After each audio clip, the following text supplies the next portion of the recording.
Hey guys, I'm the Burke and I do things. And I started this series last fall where I revisit my favorites from the season before and test them out on my face. So they're all on my face right now from last winter. And I let you know if these are products I still love, if I still use them, if my opinions have changed on them at all.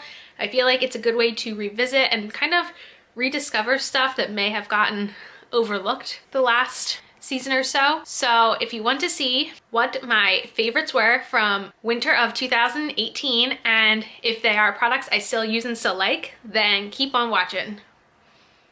Let's go.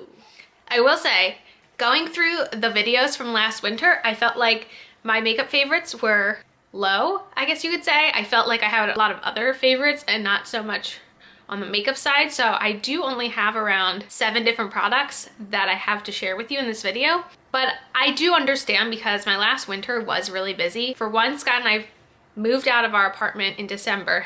And then in February, my brother got married. So it was like a very, very busy time of the year, to say the least. And that's probably why my favorites were on the lower side.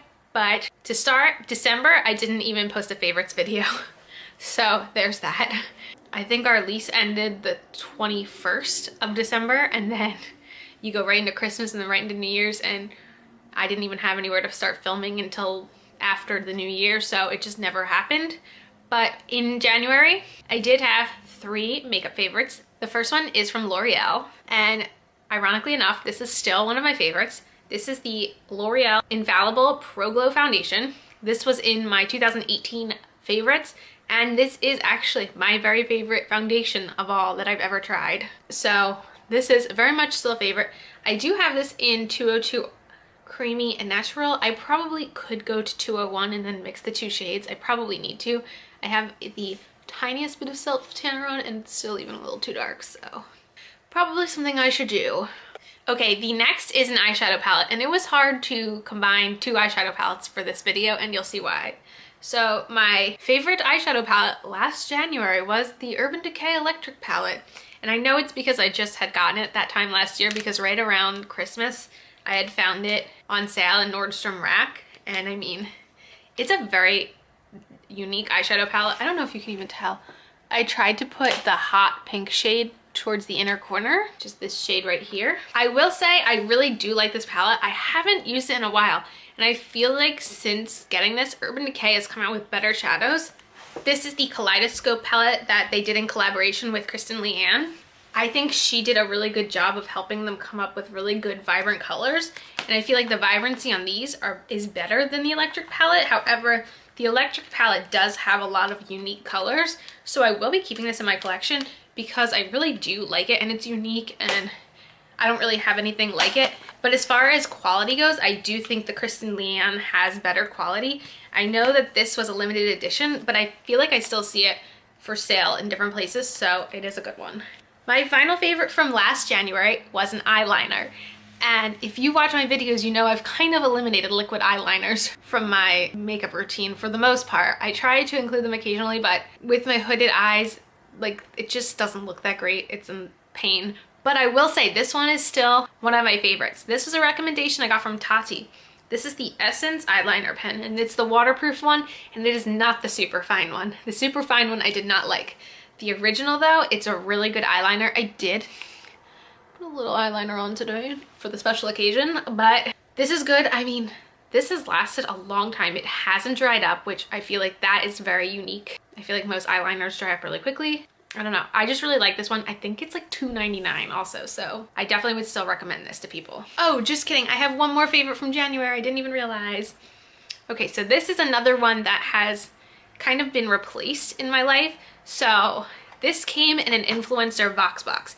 This is the Maybelline Master Chrome Rose Gold Highlight, and I mean, I did put it on today, and I think it is so beautiful. I will swatch it. It is a very beautiful highlight, but at that point, the Master Chromes, this was about as close as I could get to something that worked on my skin tone. However, since then, this has come into the world. This is the collab they did with Nikki Tutorials. It's just called 250. And this one made it into my 2018 favorites because that one right here works a lot better on my skin tone than the rose gold. So while I still think the rose gold is a very beautiful highlight, I tend to reach for the 205 over it. So good formula, but I prefer a different shade now. And now we can go to February favorites.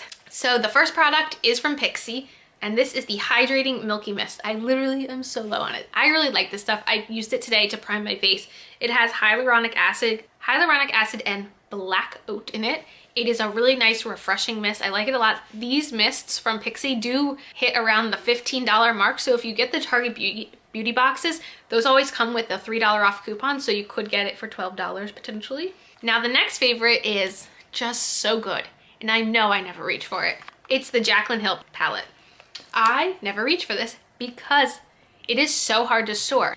It always winds up like at the bottom of my eyeshadow palette drawer because you can't store it like this because it's too tall for the Alex drawer, so it always winds up like this at the bottom. So I feel like in the future I want to figure out a different way to kind of set up my eyeshadow palettes because I do want to reach for this because I think this is one of the nicest eyeshadow palettes that I own.